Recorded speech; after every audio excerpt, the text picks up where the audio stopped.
Welcome back to जागो दुनिया। मैं हूं फारूक हसन। ये लाइव ट्रांसमिशन आप देख रहे हैं कराची स्टूडियो से। मेरे साथ एक बहुत ही स्पेशल गेस्ट मौजूद है यहाँ पे। सोशल वर्क के हवाले से जब भी बात होती है इनका नाम ज़रूर आता है। जब भी कोई सानहा होता है, अनफॉर्चुनेट इंसिडेंट होता है, इनके नाम आपको याद आता है, क्योंकि एम्बुलेंसेस पे देखते हैं आप मुख्तलिफ सोशल वर्क के हवाले से। रमज़ान चीपा साहब हमारे साथ मौजूद हैं। चीपा वेलफेयर एसोसिएशन के फाउंडर हैं, चेयरमैन हैं। अस्सलाम वालेकुम सर। वालेकुम अस्सलाम कैसे हैं आप? ठीक ठाक हैं?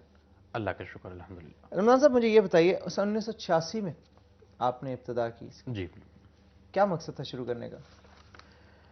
कैसे शुरू हुई है बेसिकली क्या? बिस्मिल्लाहिर्रहमानिर्रहीम।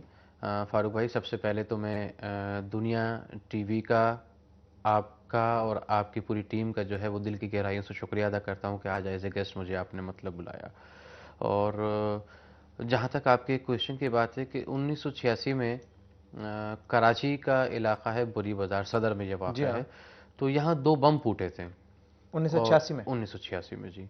तो जब ये दो बम फूटे हैं तो बड़ी तादाद में जो है वो लोग इसमें शहीद हुए थे और ज़ख्मी हुए थे। तो उस वक्त जो है मसाजिद से ये ऐलानात किए गए थे कि भाई ये जो ज़ख्मी हैं उनके लिए खून के अतियात की अशद ज़रूरत है। ठीक। तो मैं अस्पताल पहुंचा बस ये खून देने के लिए। जब खून दे के वहाँ पर डोनेट करके फारिग हुआ तो जो एमरजेंसी है वहाँ पर आ गया। तो वहाँ डॉक्टर्स और पैरामेडिकल के साथ मतलब हाथ बटाना शुरू कर दिया।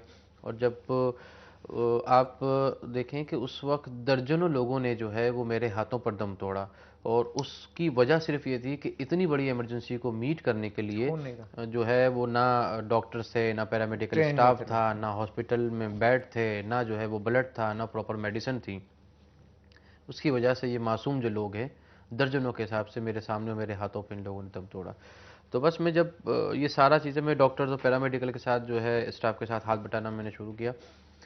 तो मैंने जब ये आप उससे पहले क्या करते थे? मतलब आपका कोई मेडिकल बैकग्राउंड है? मतलब आपने कहा हाथ बटाना शुरू किया, उससे पहले आप नहीं, बिजनेस हाथ करते थे, बिठाने से क्या करते मतलब थे ये आप? है कि जैसे एक ज़ख्मी है वो अगर आप देखें कि उस वक्त जो है ये चूँकि एम्बुलेंस सर्विस का निज़ाम इतना मौसर नहीं था शहरों के अंदर।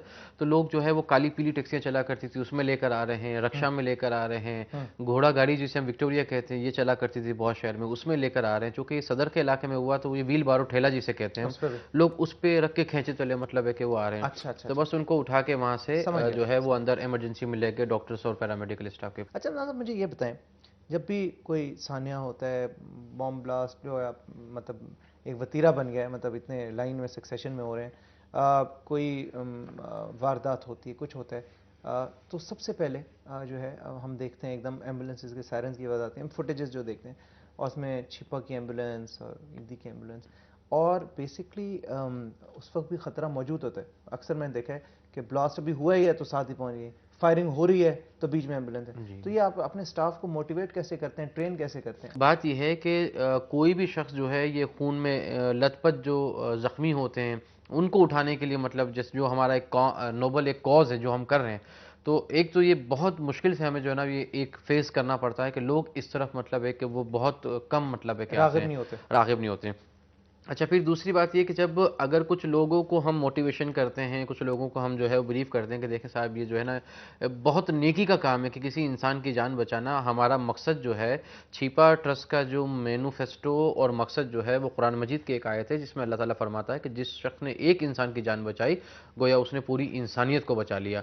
तो ये चीज़ें होती हैं, हम उनको ब्रीफ करते हैं और नेकी के अमल से मतलब है कि राग़िब करते हैं कि किसी को सड़क पर तड़पता हुआ शख्स है अगर उसको उठा के हम बर वक्त अस्पताल पहुँचा देते हैं और उसकी जान बच जाती है तो इससे बड़ी मैं समझता हूँ नेकी कोई और नहीं है। रमज़ान भाई, मैंने पूछना था, आपकी फंडिंग कैसे होती है, कौन करता है, और किस तरह आप ये इसे चलाते हैं वेलफेयर एसोसिएशन?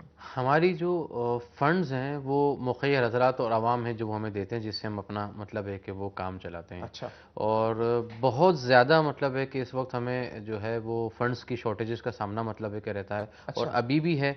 और मैं ये अपॉर्चुनिटी मतलब है कि वो आपके प्रोग्राम के तवज्जुह से जो है वो मुखय्यर हजरात से जो है वो अपील करूँगा कि खुदारा आ गया है। और छिपा जो ट्रस्ट है उसको हमें अभी एम्बुलेंसेस की जो है मज़ीद 250 एम्बुलेंसेस की अशद ज़रूरत इस है वक्त फौरी कितनी है तौर। आपके पास? इस वक्त हमारे पास 100 प्लस हैं। 100 के करीब जी है हाँ, 100 और आपको प्लस 250 और चाहिए। 250 एम्बुलेंस से मतलब है कि हमें फौरी तौर पर मतलब और चाहिए। तो मेरी मुखिर हजरात से जो है वो अपील है कि वो आगे आएँ और हमारा मतलब है कि साथ दें और हमें एम्बुलेंसेस डोनेट करें। बहुत शुक्रिया रमजान भाई, आप आए, बड़ा अच्छा लगा। Thank you very much, wish you all the best. Thank और यू। आप बहुत अच्छा काम करें, नेक काम करें, इसे कंटिन्यू रखें और थैंक बढ़ाएं मजीद। यू। इंशाल्लाह। ख़वातीन और हज़रात, एक छोटी सी ब्रेक लेंगे। ब्रेक के बाद हमारे साथ मौजूद होगी हमारी बहुत ही ज़बरदस्त लोक फनकार भी हैं, उसके अलावा बहुत अच्छी आर्टिस्ट हैं, बहुत अच्छी एंटरटेनर हैं, बहुत अच्छी सिंगर हैं, शाज़िया खुश्क भी। स्टे ट्यून्ड टू जागो दुनिया। जागो जागो जागो दुनिया, जागो जागो।